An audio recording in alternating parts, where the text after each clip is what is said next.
mari kita lihat pula sistem politik masyarakat jahiliah.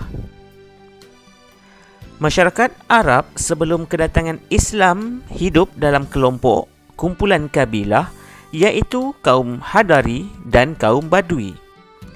Kaum Hadari tinggal di kota dengan menjalankan perniagaan dan memiliki binatang ternakan. Manakala kaum Badui pula hidup secara nomad dengan memelihara binatang ternakan. Ciri-ciri politik masyarakat Arab juga, mereka mengamalkan sistem kabilah yang diketuai oleh seorang syekh. Seorang syekh yang dilantik sebagai ketua mestilah disukai ahli kabilah, matang, berani, sanggup mempertahankan puaknya dan pandai berpidato. Penyatuan masyarakat berkabilah adalah berdasarkan keturunan yang diistilahkan sebagai semangat asabiah. Mereka bermegah dengan kabilah masing-masing. Mereka juga sering berperang untuk merebut kuasa, pengaruh dan harta. Di kawasan Mekah, terdapat kaum Arab Quraisy yang mentadbir dan memajukan perdagangan. Namun begitu, Mekah pernah diancam musuh. Contohnya Abrahah, iaitu pemerintah Habsyah yang ingin menghancurkan Kaabah. Pentadbiran di Mekah diuruskan oleh badan atau jabatan yang mentadbir beberapa bidang dengan tugas tertentu seperti Darum Nadwah. Sistem ekonomi masyarakat jahiliah.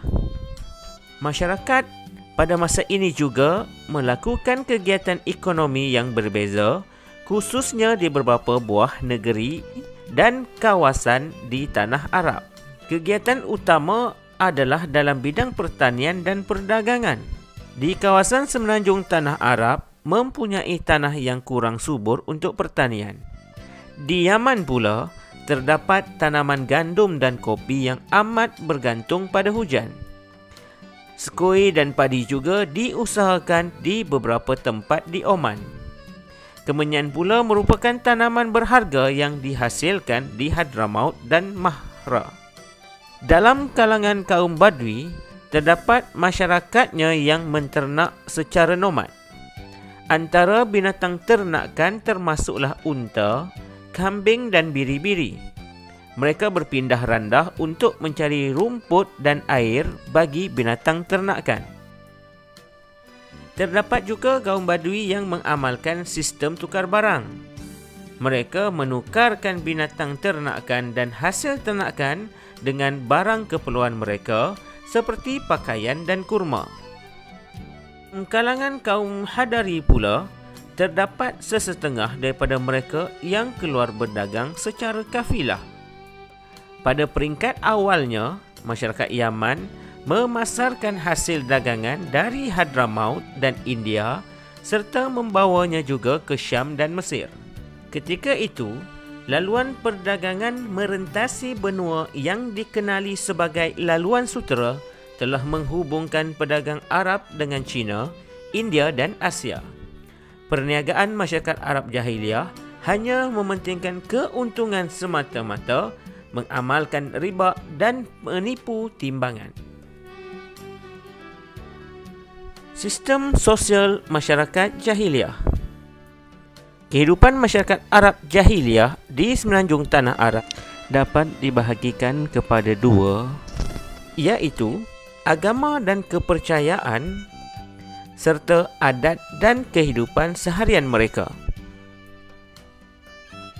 Agama dan kepercayaan yang ada ketika itu adalah seperti berikut. Pertama adalah Yahudi. Yahudi adalah agama yang dianuti oleh Bani Israel yang tinggal di utara semenanjung tanah Arab.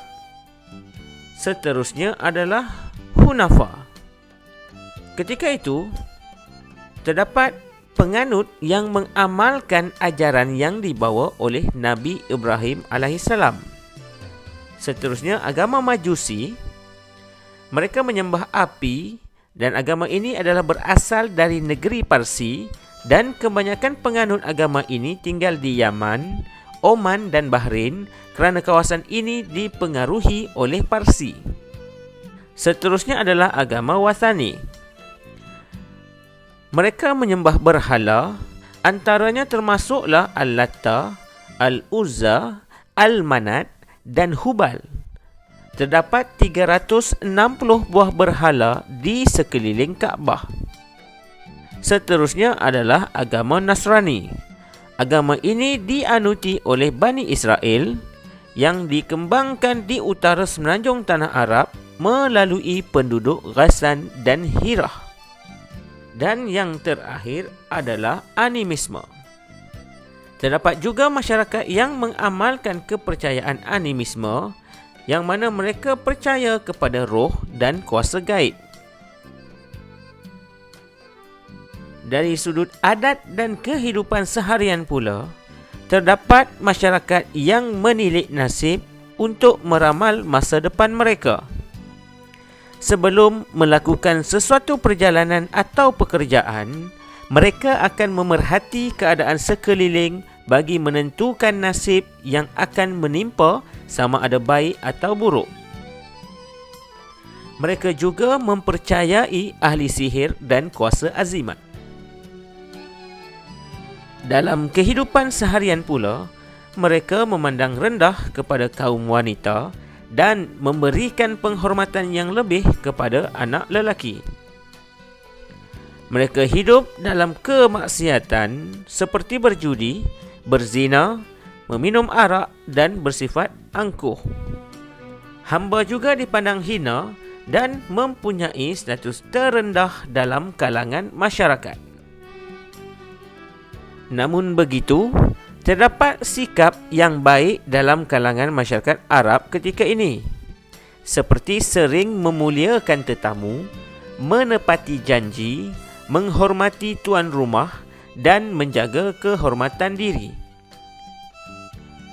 Mereka sanggup menghadapi kesukaran dengan kegigihan. Malahan mereka sanggup mengorbankan kepentingan diri sendiri untuk tetamu, golongan miskin dan lemah.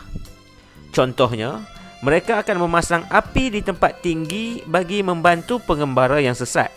Apabila seseorang itu meminta bantuan sesuatu kaum, maka menjadi tanggungjawab kaum tersebut melindunginya. Sebilangan kecil masyarakat Arab ketika itu tahu bersyair, bersajak dan berpidato. Karya yang dianggap bermutu akan dibaca dalam temasya-temasya tahunan di pasar Ukaz dan digantung di Kaabah.